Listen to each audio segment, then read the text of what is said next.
Jesus lived in Nazareth.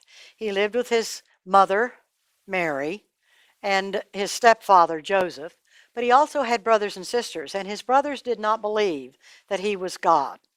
And so they made fun of him. It would be pretty hard to live in a family where one of the members of the family, the oldest son, was perfect. And so it was time for everybody to go to the Feast of Tabernacles, and his brothers said, "Well, are you going to the Feast of Tabernacles?" And Jesus said, "Well, not right now." And his brothers said, "Well, if you want everybody to know that you're really something and the Messiah, that's time for you to go and let everybody know." And Jesus said, "Well, later." Well, the brothers went to the feast, and Jesus waited until it was well into the feast, which would last more than a week. And then he went. Now, I want to tell you some things that the Jews were doing during that Feast of Tabernacles that are symbolic and really exciting.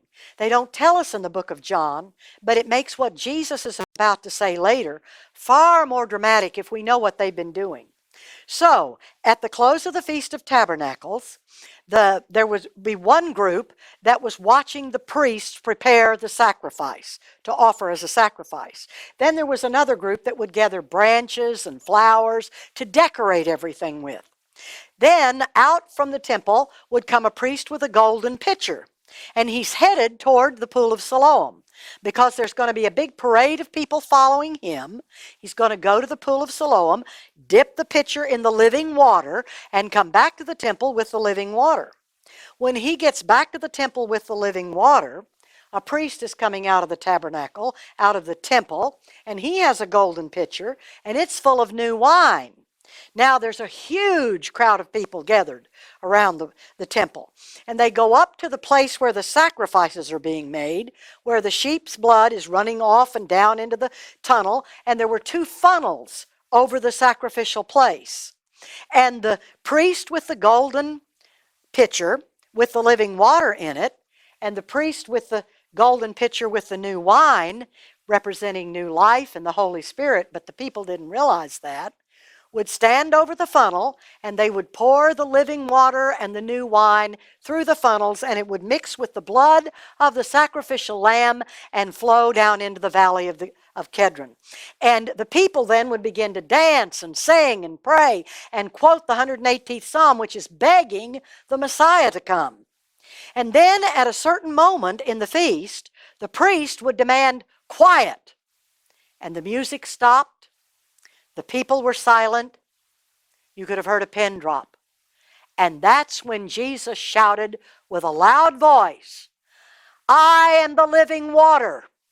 If any man's thirsty, let him come to me and drink, and I will give him water that will flow out of his heart and give him life."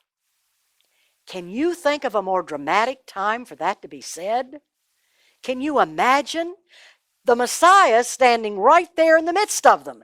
And they've been praying and singing and dancing and begging the Messiah to come. Furthermore, we've just watched, so-called, the living water, which is new life, and the new wine, which is the Holy Spirit, poured over the bloody sacrifice, and the three things have come together. And that's beautiful symbolism. And then Jesus announces with a loud voice, "I am the living water. And if any man come to me and drink and believes, I'll give him living water that will flow out of his heart forever." Perfect timing. So tremendously dramatic. And let me just add one more to it. They had a festival called the Festival of Lights. And every night they would light a new candle in the temple until the historians said that the whole city of Jerusalem, after days and days of lighting candles, would just glow. But there was a time when all of the candles were to be blown out at the same time. And when the priest gave the message that it was time to blow out all the candles, and it was totally dark, and Jesus again cried with a loud voice, "I am the light of the world." Oh my goodness. Yes, Jesus was merciful and kind and a servant over and over again because he healed people. But he had perfect timing, and he knew how to be greatly dramatic in order to get the attention of the people so they'd begin to realize who he really is. Now, we need to be smart too. You don't just go up to somebody's door, knock on the door, and say, "Do you know whether you're going to heaven or hell?" That's silly. But you need to be kind to the kids that live around you. You need to be merciful. You need to be anxious for them to learn the truth. And then maybe when you invite them to go to church with you, they'll think, "That's a really nice kid, and I think I'd like to go to church with that kid." You will have waited till the timing is right, and you will have waited until you can make the invitation when it's the most advantageous time to say, "Come."